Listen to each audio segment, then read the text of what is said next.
Rero ku Buzima Bwiza TV show twabazaniye ikiganiro kigendanye n'abamama batwite.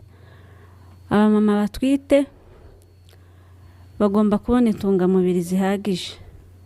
So muri izo ntungamubiri zihagije harimo ibihembwe bitatu. Tugiye kwiga ku gihembwe cya mbere. Igihembwe cya mbere kigizwe n'intungamubiri zitanu.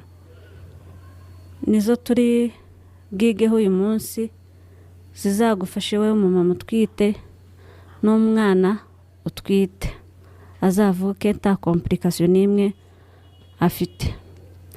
Muri iyo ntungamubiri ya mbere tugiye kwiga, tureka twige ku ntungamubiri ya mbere yitwa folic acid cyangwa se vitamine B9.